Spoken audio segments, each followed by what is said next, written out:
acompanhando a nossa escola de obediência, que é o nosso culto de doutrina.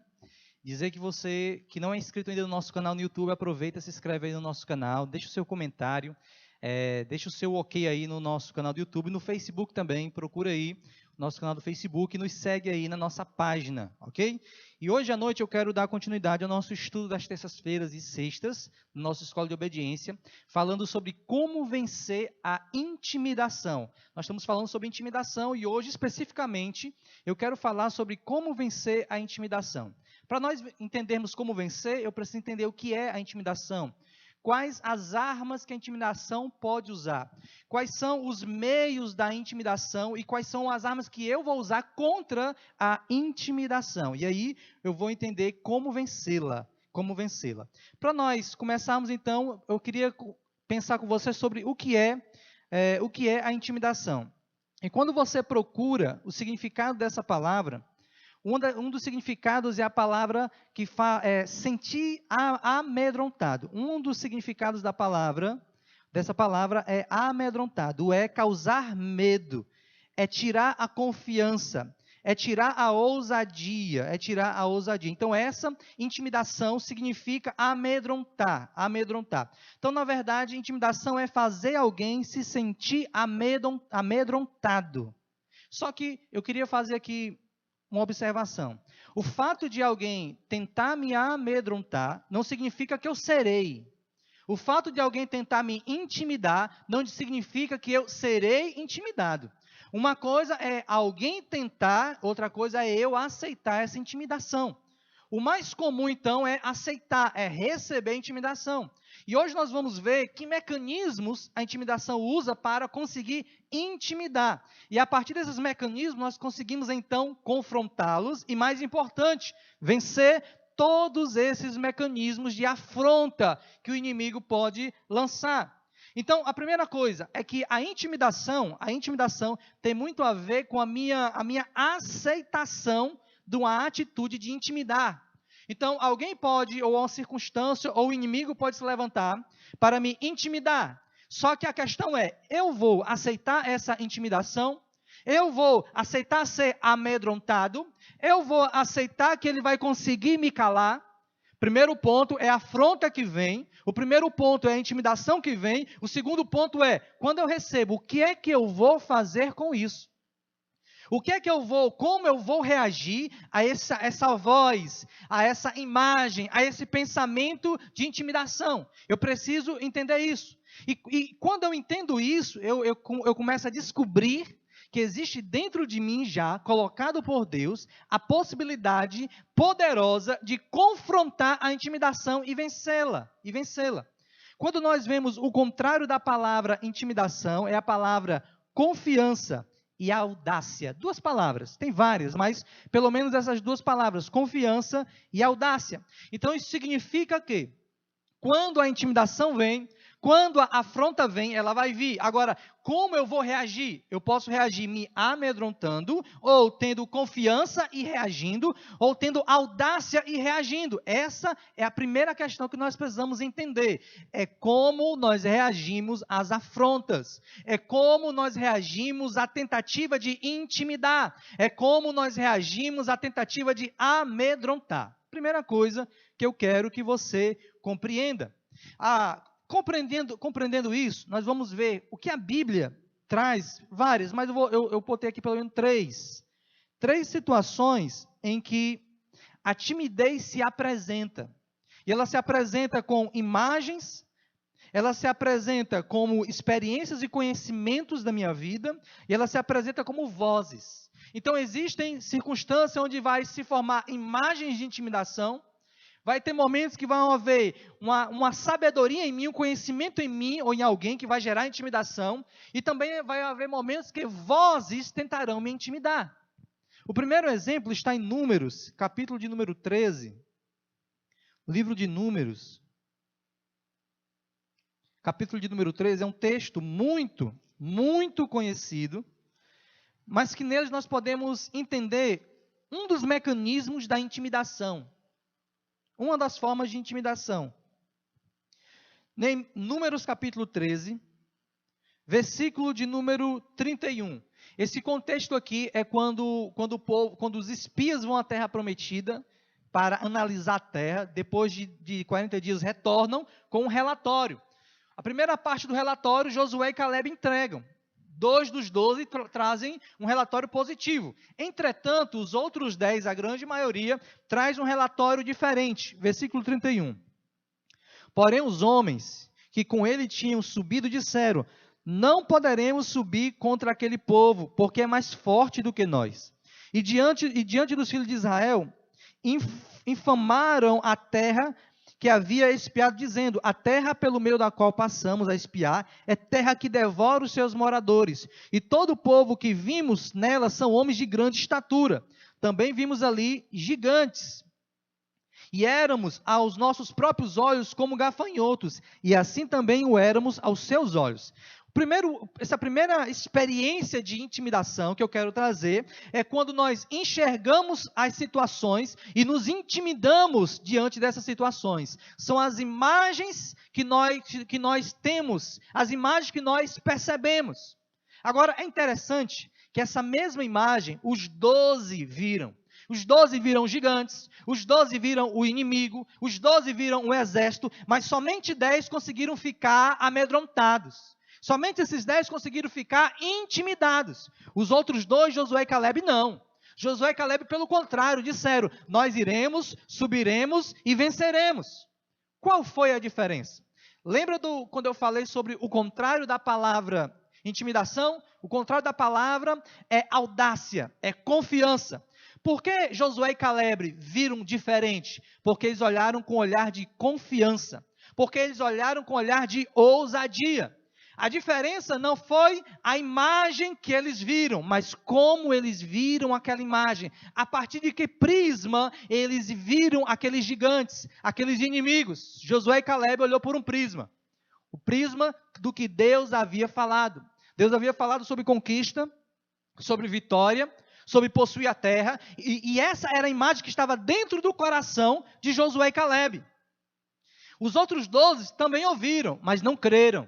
E qual era a imagem que estava dentro deles? Limitação, medo, incapacidade. Então, quando eles olham para o gigante, eles conseguem sim enxergar um gigante.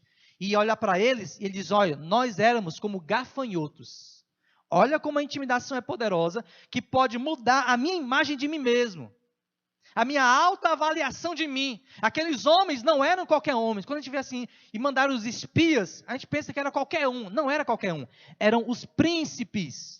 Eram homens inteligentes, eram homens que tinham autoridade dentro do povo de Israel. Mas esses 10 príncipes, quando olharam, eles olharam para o gigante. E diante daquela imagem, eles olharam para ele mesmo e viram-se como gafanhotos. Olha como é poderoso o poder da intimidação, quando não há em mim confiança em Deus. Quando não há em mim confiança em Deus, eu começo a me enxergar como o diabo começa a falar. Quando não há em mim uma visão do que Deus falou sobre mim, eu começo a me enxergar como o inimigo começa a falar. Você não pode, você não consegue, você não sabe, você é isso, você é dessa forma. E a imagem que o inimigo lança sobre mim, a imagem que eu começo a acreditar. E pior, eu começo a me enxergar. Foi isso que eles viram. Eles se viram como gafanhotos. Olha como é interessante isso. Olha como isso é forte, isso é poderoso. Agora, qual foi a diferença dos dois? A diferença era o que eles carregavam dentro deles. Todas as vezes que você estiver diante de uma situação que tentar lhe intimidar, te amedrontar, tirar suas forças, tentar anular a sua imagem, a imagem que Deus tem sobre você, você precisa então lembrar do que Deus já colocou dentro de você. Você precisa lembrar da confiança e da coragem pela e através da palavra de Deus. E essa palavra que está em mim, enraizada, que é o meu fundamento, porque minha casa é edificada sobre essa palavra, é a rocha e eu me torno inabalável. Diante de tempestades, circunstâncias, situações, eu continuo confiando. Por quê? Porque eu tenho uma imagem formada de mim mesmo dentro de mim. E quem colocou essa imagem? Deus. A primeira ação de intimidação são as imagens negativas que Satanás vai tentar lançar sobre mim. As mentiras que Satanás vai tentar dizer sobre mim. Eu tenho 2 opções: receber ou rejeitar. Aceitar ou abraçar ou rejeitar. Depois disso, ainda também falando sobre um pouco sobre imagem, mas principalmente sobre experiências do passado, porque as experiências do passado podem também servir como armas para a nossa intimidação.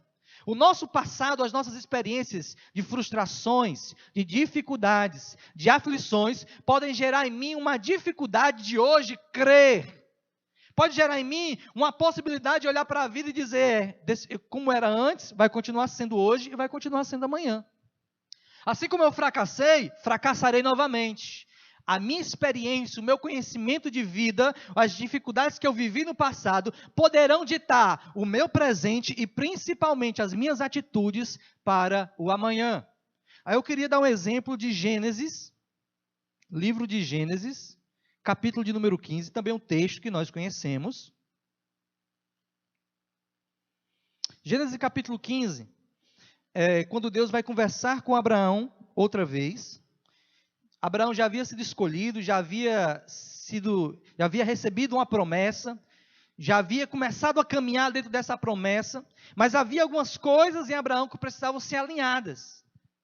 Alguns princípios de fé precisavam ser colocados dentro de Abraão, e ele ainda não possuía isso.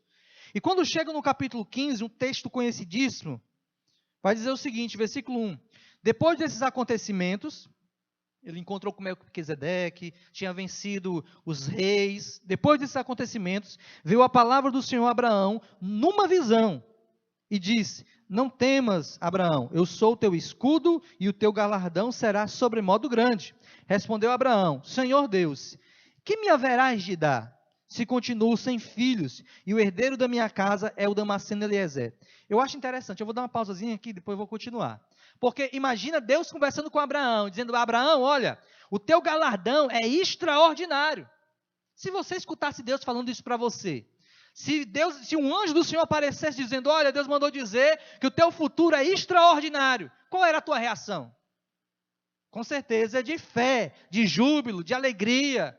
Puxa vida, que maravilha. Olha a reação de Abraão. Quando Deus diz para ele que ele vai ter um futuro extraordinário, olha a reação de Abraão. O que é que ele fala? Respondeu Abraão, Senhor, o que o Senhor vai me dar? O que haverá de me dar o Senhor? É isso que ele está dizendo. Que o Senhor promete para ele. Eu sou o teu escudo e o teu galardão, ou seja, o que eu vou dar para você é extraordinário. Aí ele diz, Senhor Deus, o que tu tem para me dar? Olha aí, ó, o que tu tem para me dar? Se continuo sem filhos e o herdeiro da minha casa é o Damasceno Eliezer. Deus chega para Abraão com uma visão de futuro extraordinária. E onde é que estava a mente de Abraão? Na experiência de vida dele. Eu não consigo ter filhos. O meu futuro é incerto. Eu não tenho descendência. A experiência de Abraão estava ali na mente dele. É tanto que, na primeira conversa com Deus, olha o que é que ele fala. Do que ele cria. Do que ele experimentou. Do que ele conhecia. Do que ele sabia. E o que é que ele sabia? Eu já estou velho, a minha esposa já está velha, eu ainda não tenho filho, e pelo jeito, o meu filho, ou o herdeiro de tudo que eu conquistei, será um servo nascido na minha casa. Olha como isso é interessante. Aí ele continua. Disse mais Abraão, a mim não me concedeste descendência, e o servo nascido da minha casa será o meu herdeiro. Olha aqui, a isto respondeu logo o Senhor. É como se Deus não tivesse mais deixado Abraão falar mais nada. Quando Abraão estava falando, Deus intromete-se, digamos assim, né? Deus antecipa a próxima frase de Abraão e vai dizer, ó, a isto respondeu logo o Senhor dizendo, não será esse o teu herdeiro. Ele começou a anular a experiência de Abraão. A experiência de Abraão é, eu sou velho, a esposa é velha, não temos filhos, e o herdeiro da minha casa será o meu servo. A isto respondeu logo, ou seja, Deus começou a anular aquela experiência. Não será este o teu herdeiro, mas aquele que será gerado dentro de ti, ou a partir de ti, será o teu herdeiro. Agora, eu quero enfatizar como vencer essa experiência negativa de vida ou do passado. Porque o que Abraão tinha aqui era um conhecimento e experiência.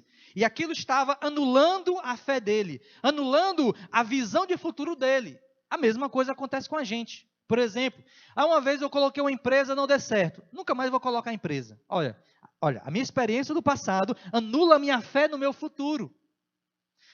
Eu já tentei fazer uma faculdade, o vestibular não passei. Nunca mais vou tentar, eu não consigo.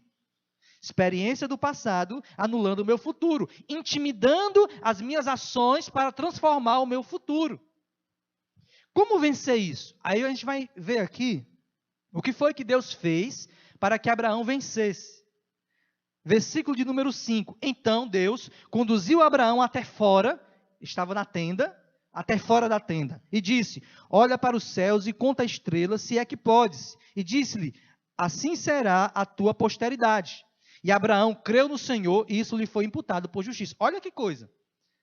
2 versículos antes, Abraão estava discutindo com Deus. Eu não vou ter filho, eu estou velho, tu não me deste herdeiro. 2 versículos depois, ele estava crendo que seria pai de multidões. O que mudou? De uma pessoa intimidada para uma pessoa com fé e confiança. O que mudou? Eu vou lhe dizer. Onde Abraão estava? Dentro da tenda. Entenda aqui. Abraão estava conversando com Deus dentro da tenda. Ele estava falando dentro da tenda sobre intimidação, sobre limitação, sobre impossibilidade, sobre as experiências dele do passado.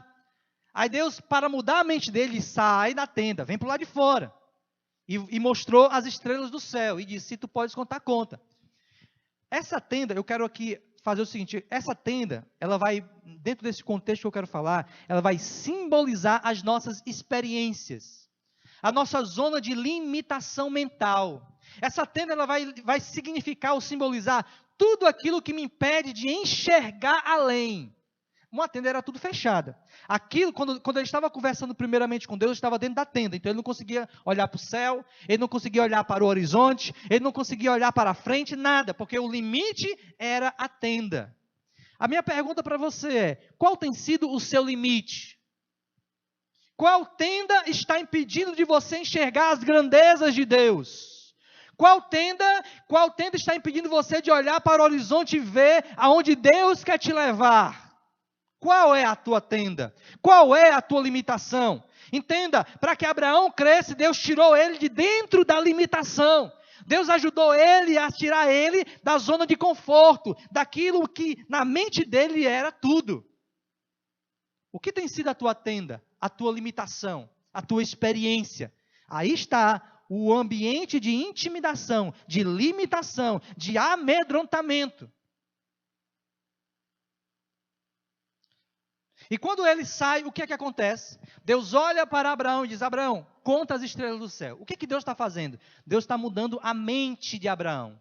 Abraão não conseguia enxergar-se como pai de multidões. Então Deus, é como se Deus fosse lá no futuro, de milhares de anos depois de Abraão, colocasse todos os filhos de Abraão para tirar aquela foto em família. Você já tirou uma foto em família? Pronto.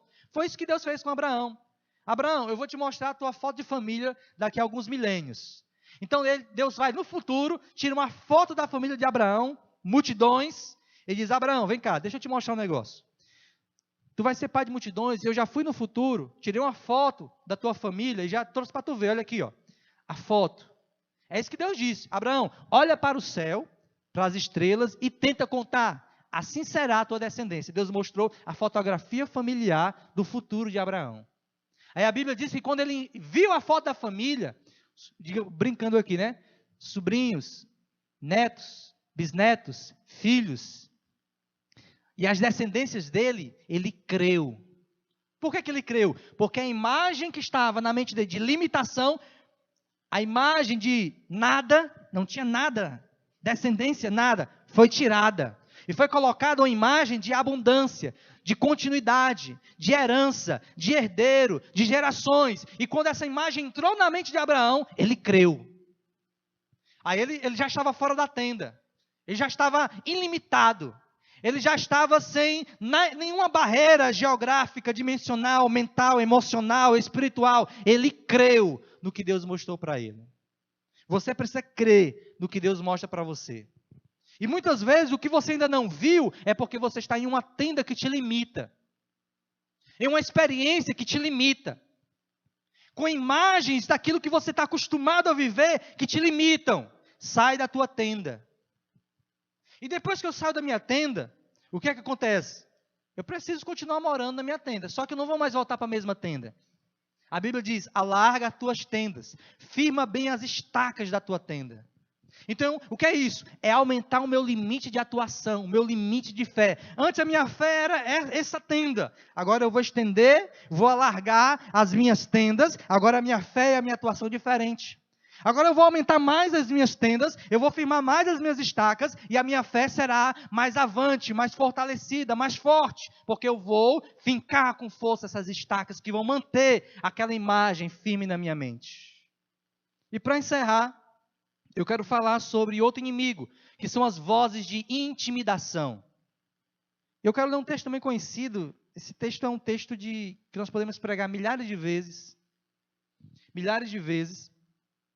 que é o texto de 1 Samuel 17. 1 Samuel capítulo 17, que é um texto onde Davi vai enfrentar Golias, que nós sabemos, mas eu queria mostrar para você aqui as vozes que se levantaram contra Davi.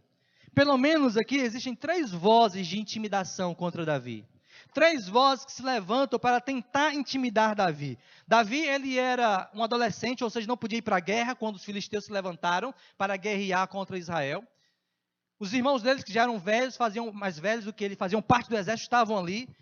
Por mandado do pai, ele vai lá para o arraial, e quando chega no arraial, no 40º dia de acampamento para a batalha, ele escuta o gigante Golias falando: quem vai vir lutar contra mim? Quem vai vir lutar contra mim? E ele escuta, e a pergunta dele primeira é: quem é esse incircunciso filisteu que desafia o Senhor dos Exércitos? E começou a conversar com os outros soldados, dizendo: eu vou lá e vou vencer, eu vou lá e vou derrotar ele. E os soldados estavam ouvindo aquilo ali, e quem é esse menino? O que é que ele está falando? Só que nenhum soldado falou nada. Pelo contrário, os soldados até creram e disseram para Saul que alguém estava dizendo alguma coisa diferente no arraial. Só que aí surgiu a primeira voz de intimidação. E de quem foi a primeira voz de intimidação? Do irmão de Davi.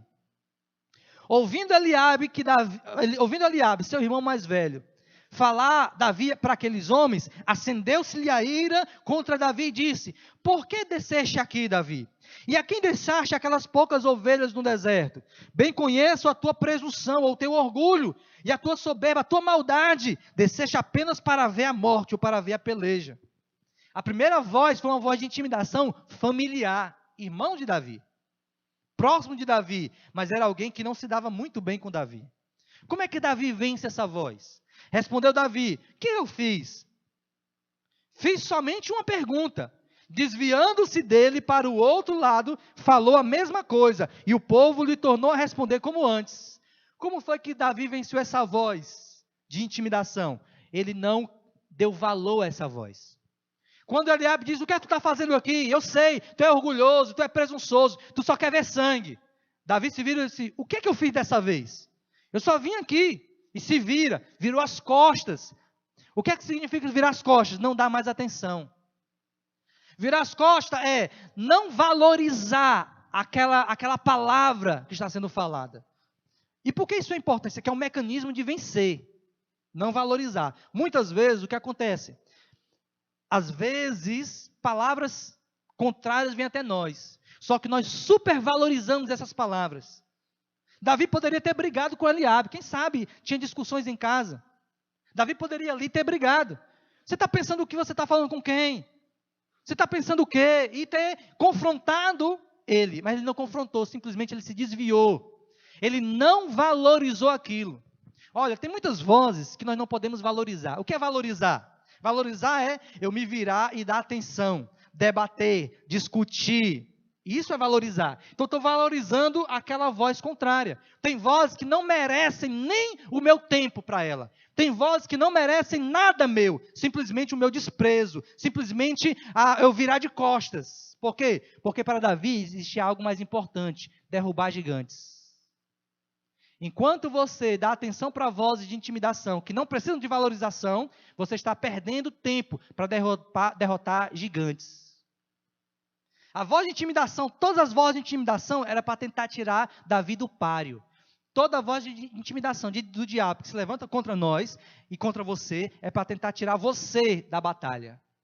Agora, se você valoriza essa voz, você para. Se você não valoriza, você esquece ela e concentra-se no que é importante. Concentra-se no que é o melhor. Concentra-se na sua batalha verdadeira. A batalha de Davi não era Eliabe, era Golias.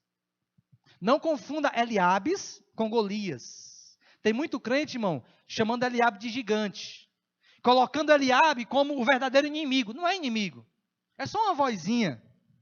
É só uma vozinha que tenta tirar minha atenção. Deixa para lá. Não se concentra nos Eliabes da vida, se concentra nos Golias da vida. Porque quando você vence Golias, você é promovido. Lutar com Eliabe não acontece nada. É só perca de tempo. É só chateação. É só raiva. Lutar com Golias é vitória, é conquista, é promoção. Segunda voz que Davi enfrenta. Quando então ele esquece a voz do irmão, diz para as pessoas, aquelas pessoas levam ele até Saul. Saul é a segunda voz de intimidação. E ele diz o seguinte: porém Saul disse a Davi: meu filho, contra esse filisteu não poderás ir à peleja com ele, porque tu ainda é muito moço, e ele guerreiro desde a mocidade. A segunda voz de intimidação é uma voz de autoridade e experiência. É uma voz de respeito. Saul era um guerreiro, um homem experiente. Então ele olha para Davi e sabia, fisicamente, naturalmente falando, ele não consegue. Ele é um gigante, ele é uma criança, é um guerreiro. Esse menino toca harpa, é um músico, é um cuidador de ovelhas. A segunda voz de intimidação é uma voz das experiências de outras pessoas, é uma voz que tem até uma autoridade sobre nós, mas que não conhece as nossas próprias experiências. Tem pessoas que não vão te valorizar porque não sabe quem é você de verdade. Não sabe quantos ursos você já derrotou, quantos leões você já venceu, não sabe das lutas que você passou e venceu. Eles não conhecem, por isso não te valorizam. O que fazer com essa voz? Essa voz aqui nós não menosprezamos. A voz de Eliabe nós menosprezamos, a voz de Saul nós explicamos. Então Davi começa a explicar para Saul, tá? Eu entendo, rei. Só que eu já venci um leão, eu já venci um urso, e vai contar a experiência dele.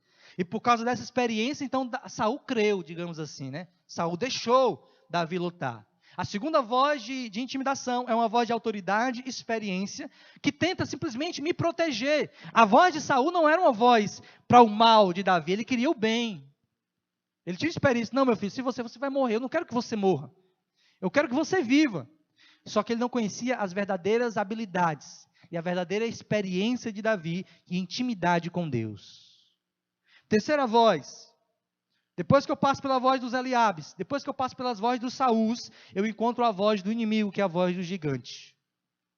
A terceira voz de intimidação foi o próprio Golias. E quando Golias vem, a voz, ele vai dizer: disse o filisteu a Davi: eu sou algum cão para vires a mim com paus? E pelos seus deuses amaldiçoou o filisteu a Davi. Disse mais o filisteu a Davi: vem a mim, e darei a tua carne às aves do céu e às bestas feras do campo. Davi, porém, disse ao filisteu: tu vens contra mim com espadas, com lanças e com escudo. Eu, porém, vou contra ti no nome do Senhor dos Exércitos, o Deus dos exércitos de Israel, a quem tens afrontado. Hoje mesmo o Senhor te entregará nas minhas mãos. Ferir-te-ei, tirar-te-ei a cabeça, e os cadáveres do arraial dos filisteus darei. Hoje mesmo as aves do céu e as bestas feras da terra. E toda a terra saberá que há Deus em Israel. Aleluia! Essa voz foi vencida por Davi. Como ela foi vencida? A voz do inimigo, ela é vencida pela voz da palavra de Deus. A voz do inimigo, que é uma voz de incredulidade, de desconfiança, uma voz que tenta amedrontar, que ele vai dizer para você, você não pode, não consegue, ela foi vencida por Davi dizendo: eu posso, porque a palavra de Deus diz que eu posso, porque eu vou contra ti não é com lanças, não é com espadas, não é com nada disso, eu vou contra ti no nome do Senhor dos Exércitos. Sabe por que eu vou vencer você, gigante? Porque você não está lutando contra mim, você está lutando contra o Senhor, eu só vou ser um instrumento dele. Eu vou usar pedras, mas eu poderia nem usar pedras. Eu poderia usar até o meu cajado, Deus me daria uma vitória. Davi poderia ter dito isso, estou aqui conjecturando. De tanta confiança que Davi tinha em Deus. A voz do inimigo, ela só pode ser vencida pelo poder da palavra. Então, quando a voz de intimidação vem, Quando eu escuto a voz do inimigo vindo, como é que eu confronto? Eu falo a palavra, eu libero a palavra, eu declaro a palavra. Foi o que Davi falou. Olha, eu vou te dizer um negócio. Hoje eu vou te matar. Hoje eu vou cortar tua cabeça. Hoje o arraial inteiro vai ser destruído. Hoje toda a terra saberá que há Deus em Israel. E assim como Davi falou, aconteceu. Quando a voz do inimigo se levanta, o que é que você tem que fazer? Falar em fé, declarar em fé. Agora a questão, sabe qual é o problema? Que quando o inimigo vem e diz, como se fosse o Golias. Você vem contra mim contra paus e pedras, eu não sou cão, eu vou te matar. Sabe qual é a voz de muitas pessoas? Eu vou morrer agora. O gigante se levantou, ele é maior do que eu não vou conseguir. Ele escuta aquela voz, Davi não. Durante 40 dias, de manhã e de tarde, ou seja, durante 80 vezes, o exército de Israel escutou o Golias, aquele gigante, afrontando eles, intimidando eles, amedrontando eles. Davi só escutou uma vez, foi suficiente para Davi escolher confrontá-lo, não por suas forças, mas pelo poder da palavra de Deus. Essa última voz só pode ser vencida pelo poder da palavra de Deus. Se esse gigante é a doença, a palavra de Deus diz que na cruz do Calvário, Jesus já levou sobre ele toda a enfermidade. Se o teu gigante, se as palavras do gigante são palavras de miséria, a Bíblia diz que eu vim para que tenhas vida e a tenham em abundância. Para toda palavra contrária do diabo, para toda palavra contrária do inimigo, existe uma palavra muito mais poderosa que Deus falou sobre nós. Aleluia! E é isso que você tem que crer, é isso que você tem que fazer, e é isso que você tem que falar.